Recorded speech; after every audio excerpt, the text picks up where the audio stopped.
Okay, so I got to give my thoughts on this trade. Was I surprised about this trade? No, I'm not. This was waiting to happen anyways. Plus, he wanted a fresh start. This was already been said last year. Last year, he was pretty much on the way out after this season, so it was no shocker. The draft pick value was no shocker to me. Like, okay, a fifth round pick. We had a feeling that was what was going to happen. If you're going to release him, yeah, you're not going to get no draft comp out of this. So, out of this situation, it was better to get something in return before you don't get nothing out of it. So, maybe the following season or two, you probably could have got yourself maybe a third or fourth round comp out of it. But, nah, we want to get a fifth round pick. So, that makes a lot of sense. Financially, the Commanders are going to pay the $17.55 million that he's supposed to be owed. So that was definitely a brilliant move, but we still have to pay up the dead cap hit, which is $31 million. So I'm not sure how that cap space works, but under the circumstances, this is why they did this move. So they'll still have chances to spend on some players in free agency. So the move on Deebo Samuel, it just made a lot of sense. He's underperformed. Hasn't played at the highest level since 2021. He had moments. He couldn't stay healthy. It's like last season you saw what he was. A broken down of what he used to be. You know? Don't get me wrong. Maybe a change of scenery would be great for Deebo Samuel, but I just thought maybe his time was running out. So it was for the better. But then there was reports that Jonathan Allen could have been a part of this trade. If we would have made that move, probably a brilliant move, but financially, we would probably be screwed. So now I kind of understand why we didn't get that trade with Jonathan Allen. That would have been a good trade on paper.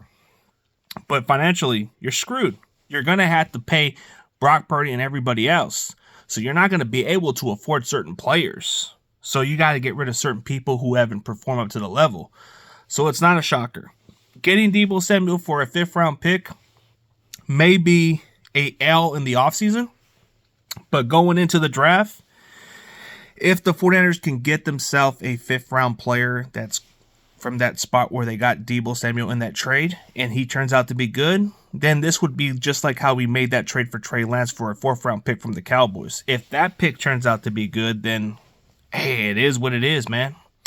I'll just say this. Deebo Samuel had a great career with the Niners. It's just, I think he'll do pretty well in D.C. with the Commanders. Personally, it's just business. Some of our fan base, some of them are probably upset, but me, not really. There's the draft. You got the NFL draft with some receivers. The receivers who actually had some good 40-yard dash. There's some good prospects that you can just have out there to play right away. So you got Ricky Pearsall. You got Brandon Ayuk kind of recovering from an injury, so he may not return until maybe week 6. But you got Juwan Jennings, who showcased that he can be the guy. But you got an entire offseason to address the wide receiver position, and the draft is pretty much a bonus. So you have chances to look at other wide receivers in the draft that you like, and then you have a chance to go bring in a veteran receiver. So I don't see this as a huge loss like some people would say. Like, maybe the versatility of the way he plays, yeah, it can be a little bit of a loss because he's kind of like a running back as a wide receiver. He kind of gives you a lot of mismatches and all that other stuff, but he doesn't run routes, doesn't give you a lot of those other stuff. So losing him might hurt a little bit, but if you can find somebody who can produce very similar to him or do a little bit solid, you'll be okay. I mean, as long as we have George Kittle in this offense, we'll be fine. Look at the receivers. I mean, Brandon Ayuk was our best leading receiver. When Deebo got his contract, he wasn't the same. Last season, Juwan Jennings was like our best receiver.